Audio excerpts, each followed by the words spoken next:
Hi friends, இப்போ காலை டிஃபனுக்கு வந்து ஒரு ஹெல்த்தியான ரெசிபி, அதாவது அடை தோசை பண்ணுறேன். அதுக்கு வந்து 2 கப் அரிசி, 2 கப்பு துவரம்பருப்பு நாளே ஊற வச்சு கழுவி எடுத்து வச்சுருக்கேன். இதோட 2 கொத்து முருங்கைக்கீரை உருவி வச்சுருக்கேன், கருவேப்பிலை.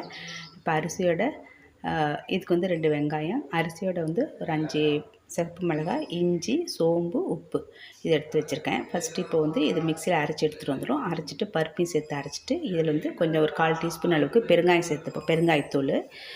இதோட வந்து இப்போ ஒன்று ஒன்றா நம்ம வந்து இதில் வந்து கலந்துடலாம். முருங்கைக்கீரையை நல்லா கலந்து விட்டுட்டு, அடுத்தது வந்து நம்ம வந்து வெங்காயம் கட் பண்ணிகிட்ருக்கோம், 2 வெங்காயம். இதில் உங்களுக்கு பூண்டு வேணாலும் சின்ன சின்னதாக நீங்கள் கட் பண்ணி போட்டுக்கலாம். இந்த வெங்காயத்தை வந்து இதோடய சேர்த்து நல்லா கலந்து விட்டுப்போம். வெங்காயத்தை போடுறதுக்கு முன்னாடி கையால் நல்லா பிசைஞ்சு விட்டு போடுங்க, ஏன்னா கட்டி கட்டியாக இருக்கும், அதனால் பிசைஞ்சு விட்டு அதில் போட்டுப்போம். இப்போ வெங்காயத்தையும் போட்டுட்டு மீதம் உள்ளதையும் நம்ம வந்து போட்டுடலாம். கருவேப்பிலை வந்து எல்லாம் தோட்டத்திலே பறித்தது தான், முருங்கைக்கீரை கருவேப்பிலை தோட்டத்திலே பறித்தது தான்.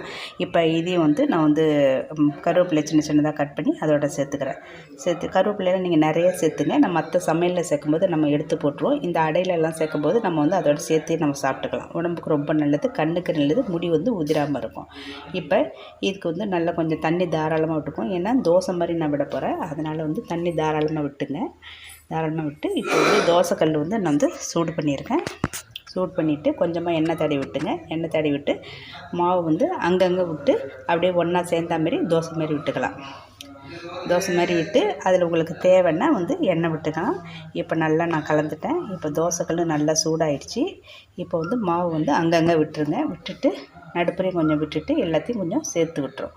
ஒரேடியாக விட்டிங்கன்னா உங்களுக்கு அங்கங்கே கட்டி கட்டியாக இருக்கும். இப்போ இதை நல்லா கலந்து விட்டுட்டு சுற்றி எண்ணெய் விட்டுப்போம். எண்ணெய் விட்டு தேவையான அளவு எண்ணெயும் நெய்யும் உங்களுக்கு விட்டுங்க. எண்ணெய் விட்டு நல்லா ஒரு பக்கம் வெந்த பிறகு அதை வந்து நம்ம வந்து திருப்பி போட்டுக்கலாம். இந்த மாதிரி தான் நம்ம ஒவ்வொரு அடையும் சுட்டு எடுக்கணும்.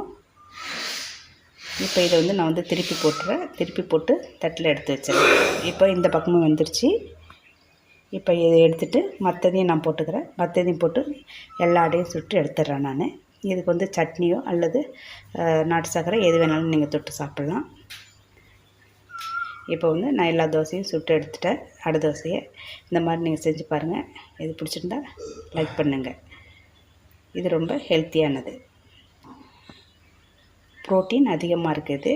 குழந்தைங்க பெரியவங்க எல்லாருக்கும் சாப்பிட்டு வரும்போது உடம்பு நல்லா ஆரோக்கியமாக இருக்கும். Thank you friends.